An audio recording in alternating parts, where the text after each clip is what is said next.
अस्सलाम वालेकुम। Stirling learning में खुशामदीद। आज के इस लेक्चर में हम फिज़िक्स 10th की बात करेंगे और ये हमारा 23वां लेक्चर है। चैप्टर नंबर 12 ज्योमेट्रिकल ऑप्टिक्स हम कर रहे थे।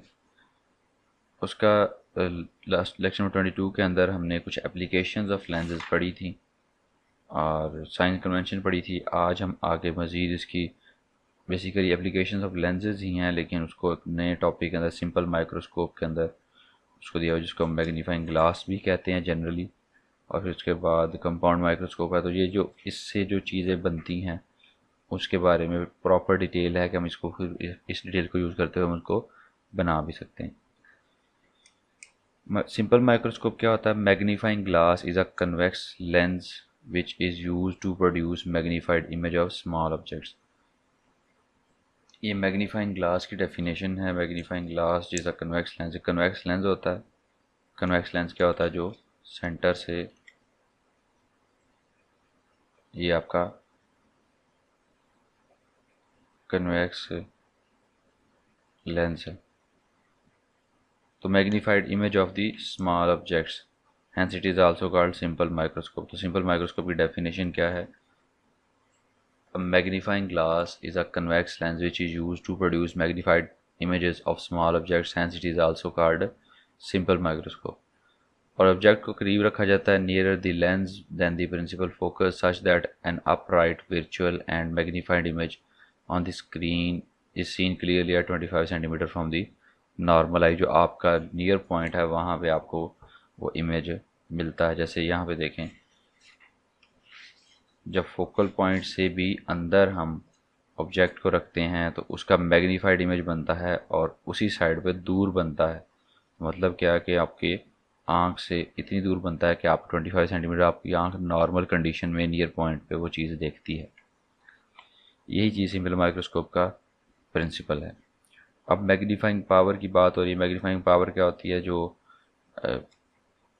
कितना उसको बड़ा करके दी। Let theta be the angle subtended at the eye by a small object. कहता है अगर हम स्मॉल ऑब्जेक्ट को देख रहे हैं उसकी वजह से जो आँख के ऊपर इमेज बन रहा है, एंगल बन रहा है, वो क्या है? आपकी ये समझ लें,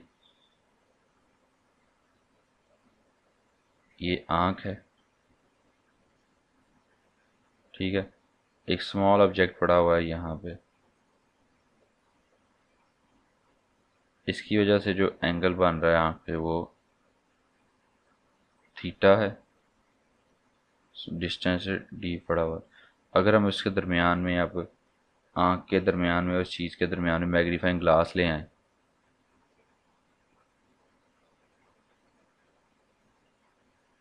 तो अब यही छोटा ऑब्जेक्ट जो है वो हमें जो नज़र ये नहीं आएगा बल्कि ये नज़र आएगा,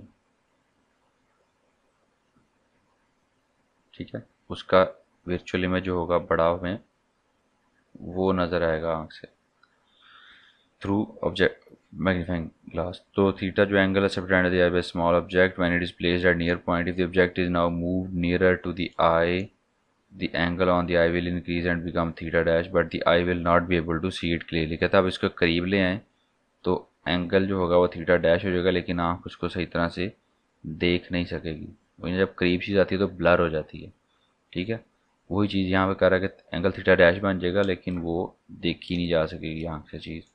फिर अगर कहता है अगर हम इसको देखना दरमियान में मैग्नीफाइंग ग्लास ले आएंगे। अब ये पहले ऑब्जेक्ट इतनी दूर था, अब उसने करीब कर लिया, ये 25 सेंटीमीटर है। एक सेकंड, इसको ज़रा इधर लंबा कर लेते हैं, बिल्कुल एक दूसरे के ऊपर नीचे बना लेते हैं। मतलब ये इसका नियर पॉइंट था आँख का। अब उसने करीब कर लिया, यहाँ से आँख ब्लर देखेगी, लेकिन जैसे ही हम मैग्नीफाइंग ग्लास को दरमियान में लाएंगे तो वो इसका वर्चुअल इमेज यहाँ बना देगा जो हमें आराम से नज़र आएगा हमारे नियर पॉइंट के ऊपर। तो इस एंगल को क्या आ जाएगा? Theta dash. करीब आ गया था ना, अब दूर से एंगल और बना, करीब आया तो एंगल बड़ा हो गया। जैसे इस चीज़ का अगर मैं इस लाइन का अगर एंगल यहाँ पे बनाऊँ तो कुछ और बनेगा, वही साइज इमेज है, लेकिन यहाँ पे एंगल बनाऊँ तो ये एकदम से लाइन ऊपर आएगी तो ये एंगल इस एंगल की निस्बत बड़ा होगा। वही चीज़ यहाँ पे डिस्कस की है उसने कि एंगल बड़ा हो जाता है लेकिन देखा नहीं जा सकता। जब मैग्नीफाइंग ग्लास को दरमियान में ले आते हैं तो वो उसको वर्चुअल इमेज जो दूर बना देता है, हमें लगता है कि हम इतनी दूर से इसको देख रहे हैं। ठीक है, ये उसका फोकल पॉइंट है और ये सारी बातें जो यहाँ पे लिखी हुई हैं। इसको उसने डी नॉट का नाम दिया। हम ये सारे नाम लिखते जाते हैं क्योंकि आगे जो फार्मूला बनेगा उसके अंदर ये इस्तेमाल होंगे।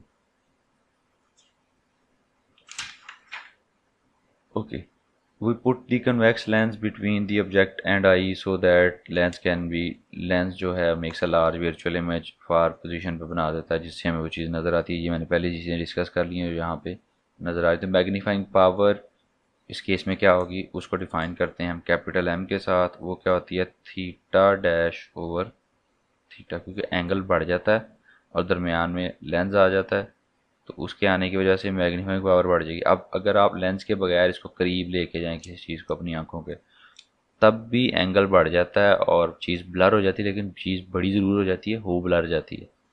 तो यहाँ पे उसको ब्लर होने से बचाने के लिए हम ये लेंस इस्तेमाल करते हैं और वो चीज़ को बड़ी करके दिखाता है और इस तरह से हम मैग्नीफाइंग पावर को कैलकुलेट कर देते हैं। अब ये मैग्नीफाइंग पावर है थीटा, थीटा डैश और थीटा। अगर इसको कह रहा है हम इस तरह से भी लिख सकते हैं 1+d/f।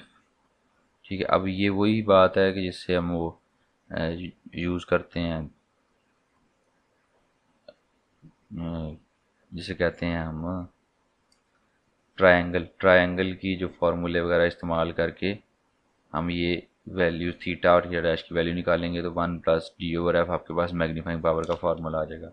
तो ये आप लोगों ने याद रखना है, मैग्नीफाइंग पावर कितना बड़ा करके इस चीज़ को वो दिखाता है। अब आगे रिजॉल्विंग पावर की बात आ गई है।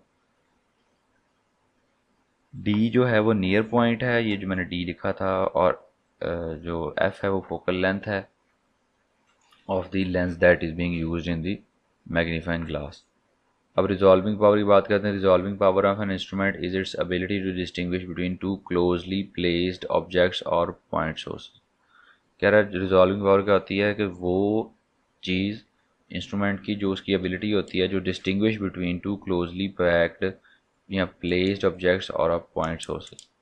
दो पॉइंट जो करीब करीब लिखे हुए हैं, जैसे यहाँ पे एक पॉइंट ये है और एक पॉइंट ये है, आप इसके अंदर कितनी अच्छी तरह से डिफ्रेंशिएट कर सकते हैं। ये दो अलग पॉइंट हैं, इसको कहते हैं रिजॉल्विंग पावर। रेजोल्यूशन भी इसी रेजोल्यूशन जो है इसी से निकला है। रेजोल्यूशन क्या होती है कि जिसमें ज़्यादा नंबर ऑफ पॉइंट्स हों वो ज़्यादा हाई रेजोल्यूशन होती है। जैसे 360 इंटू 240 और या 480 पिक्सल्स या 720, इसमें 720 इंटू 1280 होता है। मैं 720 में वीडियोज़ अपलोड करता हूँ तो उसकी हाइट जो होती है वो 720 होती है और विड्थ जो होती है वो 1280 होती है। तो उसकी 1280 इस तरफ और 720 इस तरफ, ये नंबर ऑफ पिक्सल्स होते हैं और फिर मल्टीप्लाई करते हैं, बहुत बड़ी वैल्यू आती है। इसीलिए हम लिखते हैं 720 इंटू 1280, मतलब एक्चुअल नंबर ऑफ पिक्सल्स जो हैं उन दोनों को ज़रब देने से हमारे पास आएंगे जो मिलियंस में आते हैं। ठीक है, उसके बाद अगली बात है जी कंपाउंड माइक्रोस्कोप। अब यहाँ पे तो था सिंपल एक माइक्रोस्कोप, एक लेंस इस्तेमाल किया उससे मैग्नीफाइंग पावर बन गई। ये आपके पास रे डायग्राम 56 पेज पे एक और अंगूठे की दी हुई है, ये भी आप देख लीजिएगा।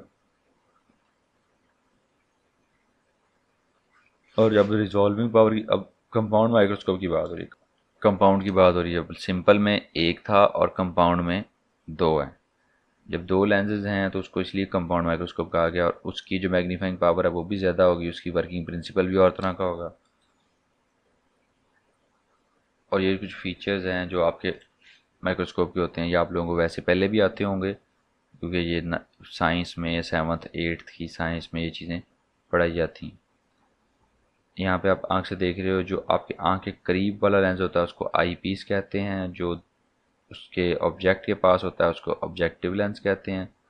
और फिर यहाँ पे स्टेज है जहाँ पे अपनी चीज़ रखनी है, यहाँ से नीचे से आपने लाइट सोर्स डाला हुआ, जो लाइट सोर्स ऊपर जाएगी। और ये बेस है, ये आर्म है, slide with specimen, course for focusing knob, focusing fine focusing knob. तो ये सारी वो लेंस को फोकस करने के लिए, लेंस को जो नियर पॉइंट इस तरह सेट करने के कि जो इसका इमेज बने वो हमारे नियर पॉइंट पे बने जाके। अब इसके फ़ायदे क्या हैं? ग्रेटर मैग्नीफिकेशन देता है सिंगल लेंस की निस्बत, gives greater magnification than a single lens. The objective lens has a short focal length, f is less than 1 centimeter. The eyepiece has larger focal length f naught of a few centimeter. eyepiece की focal length ज़्यादा होती है और objective lens की focal length कम होती है। अब ये इसकी ज़रा जो रे डायग्राम है वो देख लें, हम अभी बनाएंगे भी। यहाँ पे आई है, ये आई पीस है, ये आपके पास ऑब्जेक्टिव है और ये फाइनल इमेज आपका यहाँ बनेगा। अभी इसको देख लेते हैं। इसकी रे डायग्राम इंपॉर्टेंट है, कंपाउंड माइक्रोस्कोप का सवाल आता होता है लॉन्ग में, और इस दफ़ा शायद ना आए क्योंकि इस दफ़ा ALP जो एक्सेलरेटेड लर्निंग प्रोग्राम है उसके मुताबिक कुछ चीज़ें बदल जाएंगी, लेकिन this is not for this year only, ये कंटिन्यू रहेगा, चलता रहेगा। ये यूट्यूब पे इंशाल्लाह पड़ी रहेंगी और लोग इससे फ़ायदा उठाते रहेंगे। तो objective lens as a short focal length, objective lens short focal length वाला होता है और eye piece has a larger focal length. दो लेंस हैं, पहले तो इसके लेंस बनाए। ऑब्जेक्टिव लेंस छोटे साइज़ का, छोटी फोकल लेंथ का, उसके बाद ऑब्जेक्टिव लेंस जो है, फिर आई पीस जो है वो, ड्राइंग मेरी काफ़ी ख़राब है। ये आपके पास आई पीस आ गया, ये आपके पास ऑब्जेक्टिव आ गया और ऑब्जेक्ट यहाँ पड़ा होगा। इसकी ज़रा जल्दी जल्दी से फिगर बना लेते हैं। ये इनका सेंटर पॉइंट है जो दोनों आपस में मिल रहे हैं। उसके बाद यहाँ पे ऑब्जेक्ट पड़ा हुआ है क्यू पॉइंट पे।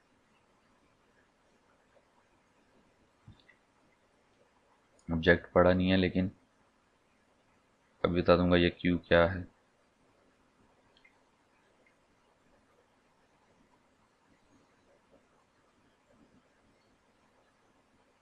ऑब्जेक्ट असल में ये पड़ा हुआ और इसका इमेज आपके पास ये बन रहा है।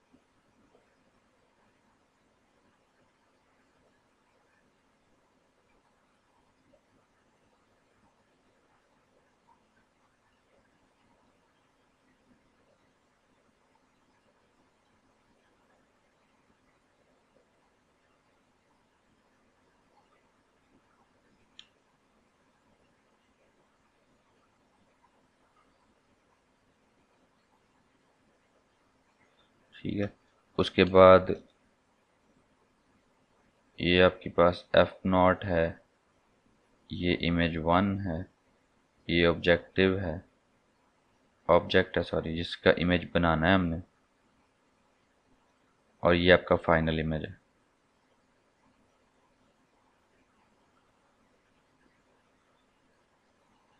और ये F E focal length of eyepiece, और ये इनके इन बिटवीन जो लेंथ है, कितनी दूर आई पीस और ऑब्जेक्टिव लेंथ एक दूसरे से पड़े हुए, यहाँ से आपकी आंख देख रही है।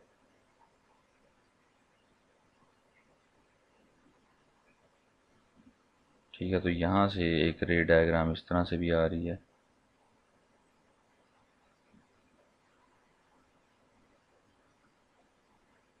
यहाँ जहाँ मिल रही है वहाँ पे जाके इमेज बन रहा है और यही लाइनें आगे जा रही हैं और जाने के बाद यहाँ से मुड़ के आँख तक आ रही। ठीक है, अब इसको ज़रा देख लें। रे डायग्राम ऑफ कंपाउंड माइक्रोस्कोप ये हमने बना लिया है। ये एफ नॉट है the focal point of objective lens और दोनों साइडों पे इसका अलग बना दिया। ये this is the F E the focal point of eyepiece, ये भी दोनों साइडों पे हमने बना लिया।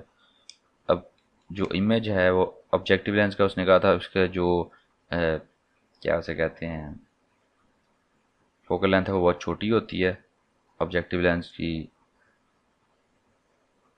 लेस 1 सेंटीमीटर से भी कम होती है। तो मतलब ऑब्जेक्टिव लेंस करीब भी होता है इस साइड पे, तो ये कितना भी करीब रख लें तो ये ऑब्जेक्टिव जो हम ऑब्जेक्ट है that will be away from the focal point. जब ये फोकल लेंथ से बाहर होगा तो अकॉर्डिंग टू दिस जो हमने यहाँ पढ़ा था, यहाँ पे अगर फोकल पॉइंट से बाहर हो आपका ऑब्जेक्ट तो दूसरी तरफ बड़ा इमेज बनता है जो फोकल पॉइंट से एफ और 2f के दरमियान है, तो फोकल पॉइंट से दूर एक इमेज आपका बनेगा। तो ये एफ और 2f के दरमियान है, मतलब f से बाहर है तो 2f के करीब है, तो यहाँ पे एक इमेज दूर बना उसका, और जब दूर हुआ तो आई पीस के फोकल पॉइंट के फोकल लेंथ के अंदर चला गया। आई पीस की फोकल लेंथ बड़ी थी, उसके अंदर जाके बन गया यहाँ पे। अब यहाँ पे जब बना तो फोकल लेंथ के अंदर हो तो क्या होता है, उसी साइड पे वर्चुअल और एक बड़ा इमेज बनता है। तो इसने इमेज बनाया यहाँ पे, और इसका क्योंकि ये फोकल पॉइंट से अंदर आ गया, इसका इमेज यहाँ पे उसने बड़ा बना दिया। फाइनल इमेज जो है वो बहुत बड़ा लार्ज इमेज बना जो हमें नज़र आता है। तो इसमें दो लेंसेज इन्वॉल्व हो जाते हैं, और दो लेंसेज की वजह से इसकी मैग्नीफिकेशन वाला जो फार्मूला है वो बदल जाता है। m equals to L over F nought 1 plus D over F E. ये आई पीस की मैग्नीफिकेशन, सिंगल लेंस की मैग्नीफिकेशन जो है वो पिछले तरह की, जिस तरह पीछे हमने 1 प्लस डी ओवर एफ निकाला था, इसी तरह ये 1 प्लस डी ओवर एफ ई है। लेकिन इसमें दो लेंसेज इन्वॉल्व हैं, तो जो इनके दरमियान जो लेंथ है उसको अगर मैं ऑब्जेक्टिव लेंस की फोकल लेंथ पे डिवाइड करूं तो इनको जब मिक्स हो जाएगा तो ये दोनों लेंस की मैग्नीफिकेशन इकट्ठी हो जाती है, और इससे इसकी समझ लें कि डबल ट्रिपल मैग्नीफिकेशन हो जाती है विद जो सिंपल माइक्रोस्कोप है उसकी निस्बत।